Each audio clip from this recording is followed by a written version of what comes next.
Introduction: The shadow of contraction. The word hangs over global finance like a storm cloud, recession. We hear it on the news. Politicians debate it. But for the average person, it's just a scary word for things getting bad. It's the official recognition that the economic engine has stalled. But the truth is far darker and far more historical than simple quarterly reporting. Today, on Finance Historian Secrets, we're going deeper. We're not just talking about the next recession, we're uncovering its hidden history, its fatal mechanics, and why, for every empire and every economy, from the tulip mania in Holland to the housing crisis in America, the recession is the moment when the secrets of the system are exposed. We will move past the simple definition and reveal the complex, deadly dance between debt, central banks, and human nature that guarantees these cycles continue. Get ready to unlock a chapter of financial history that the elites hope you forget. 2. Defining the beast, beyond GDP. In the cold, clinical language of economists, a recession is defined as 2 consecutive quarters of negative gross domestic product, GDP. It's a technical measurement of a slowdown in economic activity.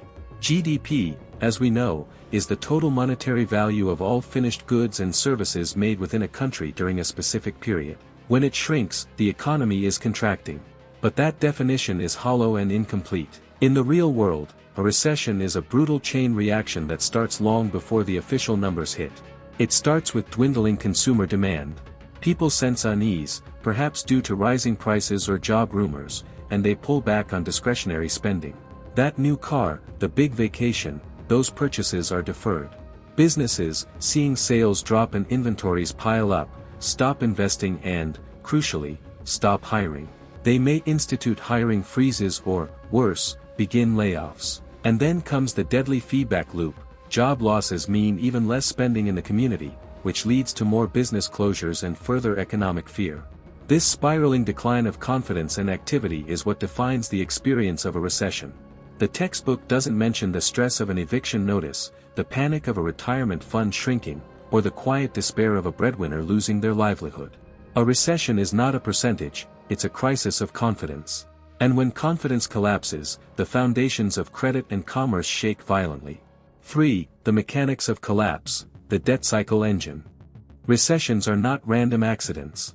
They are the predictable, cleansing mechanism of a debt-based financial system. If you want to understand the recession, you must understand the credit cycle. The cycle begins with easy credit. The system loves it. During a boom, the cost of borrowing is cheap, incentivizing companies and individuals to take on mountains of debt to expand, speculate, and consume. This creates an illusion of perpetual growth. Companies build factories based on inflated demand projections. People buy houses they can't truly afford. Financial institutions, operating on high leverage, make risky bets because money feels abundant. This era of overinvestment and speculation, often called the Minsky moment, waiting to happen, makes the economy extremely brittle. The system becomes dangerously reliant on the assumption that asset prices will always rise and that debt can always be serviced. The trigger often appears as a necessary correction to overheating. Central banks, fearing asset bubbles or consumer inflation, begin to raise interest rates. The cheap money vanishes. Suddenly, the cost of servicing that mountain of debt becomes prohibitive. Companies can no longer afford the interest payments. Projects that looked profitable when capital was near free become unprofitable failures. The heavily indebted players are forced to default, liquidate assets, and cut costs immediately. This forced liquidation further drives down asset prices, triggering margin calls and creating a domino effect across the financial sector. The contraction is simply the system violently correcting the excesses of the boom phase. It is a necessary, but excruciating, process of burning off the bad debt and inefficient capital allocation from the preceding boom. 4. The 5 harbingers, predicting the financial winter. A true finance historian doesn't wait for the official GDP numbers. We look for the subtle structural shifts that signal the arrival of the financial winter. There are 5 critical harbingers that historically precede every significant recession. Harbinger 1, the inverted yield curve, the canary in the coal mine. This is arguably the most reliable predictor. It happens when the interest rate on short-term government bonds, like the 3-month or 2-year T-bills, is higher than the interest rate on long-term bonds, like the 10-year Treasury. Normally, you are paid more to lock your money up for longer. When the curve inverts, It means investors believe that interest rates will be lower in the future than they are today, signaling that they anticipate a sharp economic slowdown, or a recession. That will force the central bank to cut rates. This indicator has preceded nearly every U.S. recession since 1950. Harbinger 2, peak credit and debt saturation. This is the point where the cost of new borrowing, due to high rates, becomes so painful that credit growth stops dead. When households and corporations are already highly leveraged, any spike in borrowing costs forces them to use all available income just to service existing debt, leaving zero capacity for new investment or consumption. We saw this crippling effect in the run-up to 2008 where household debt reached unprecedented levels relative to income. Harbinger 3, declining manufacturing orders and inventory buildup. Manufacturing is the engine of the real economy. When new orders drop significantly, it tells you businesses are anticipating lower sales. Simultaneously, if inventories, products sitting in warehouses, start rising unexpectedly, it means companies produced too much for current demand. The necessary action is swift: cut production and lay off workers. This often triggers the first wave of job losses. Harbinger 4, the decline in housing starts.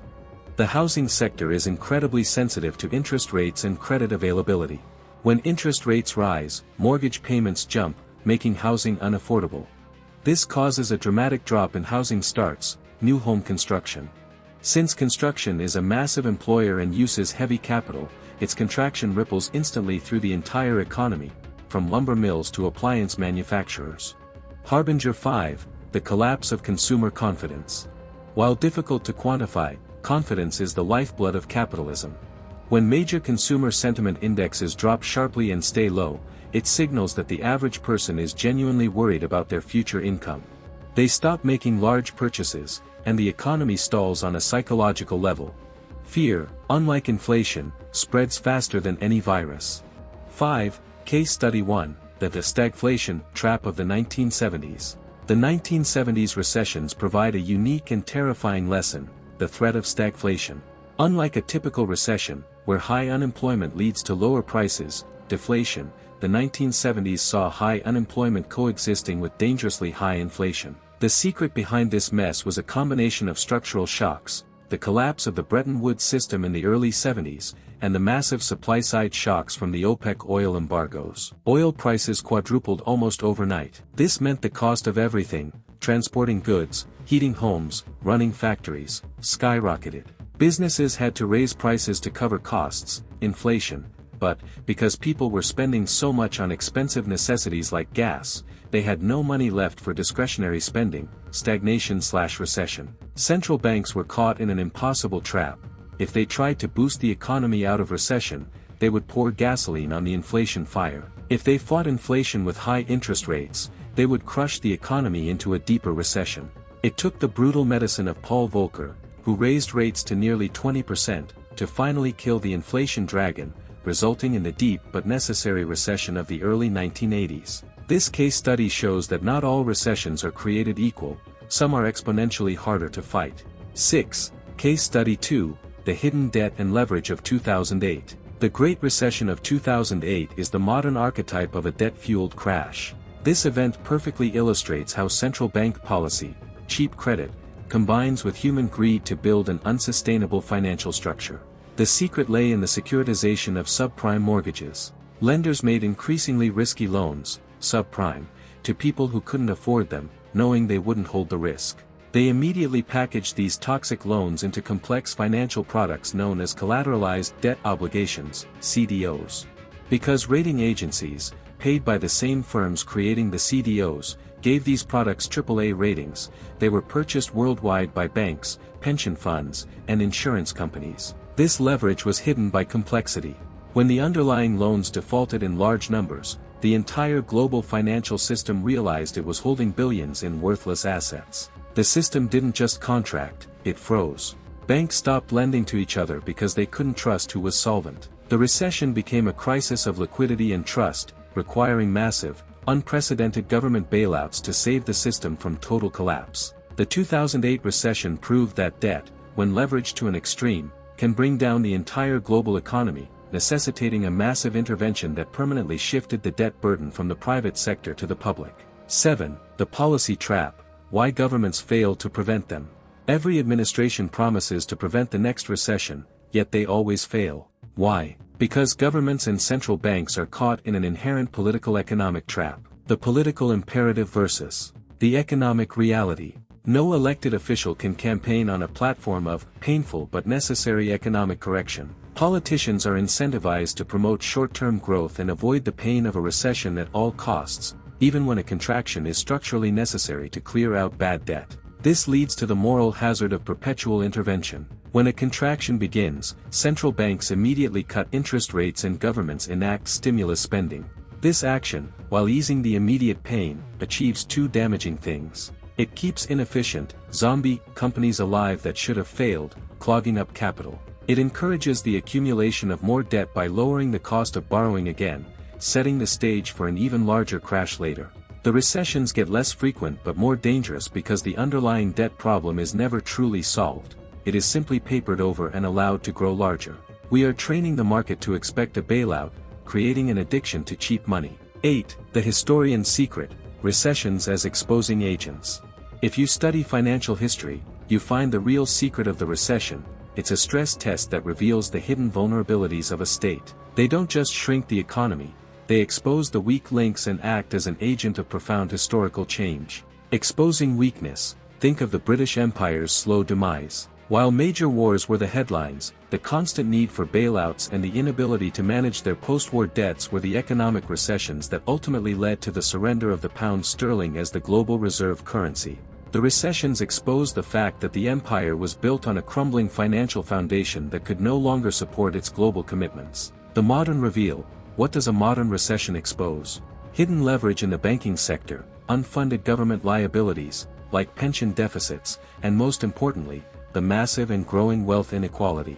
During a crash, the small businesses go under, but the corporate giants, often deemed too big to fail, are given a lifeline of public funds. Recessions are a tool for the powerful to consolidate wealth and eliminate competition. The strong get stronger, and the weak are wiped out. This is the brutal secret hidden within the GDP numbers. 9. Conclusion, preparing for the Great Contraction. So, a recession is not just a blip. It is the necessary purge of excess debt, the violent correction of overexuberance, and the moment the true financial stability of a nation is tested. The biggest threat today is that our policy responses to the last three crises have left us with the triple threat: high public debt, high corporate debt, and central banks with limited tools left to fight the next war. We have already lowered interest rates to zero or near zero, and we have printed trillions. The next recession, the Great Contraction, will be a test of fiat currency and government solvency itself. You can't stop the cycle, but you can stop being a victim of it. You must understand how the mechanics of debt, interest rates, and over-leverage create the inevitable bust. Because when the next storm hits, the one we talked about that could be worse than 1929, your protection won't be government bailouts, it will be knowledge. If you want to survive the next Great Contraction, make sure you're subscribed to Finance Historian Secrets. Hit the notification bell. Share this video with anyone who needs to understand the history of financial cycles. And tell me in the comments, given the current levels of global debt, which historical recession, the stagflation of the 70s or the debt crisis of 2008, do you think holds the most terrifying secrets for today's economy?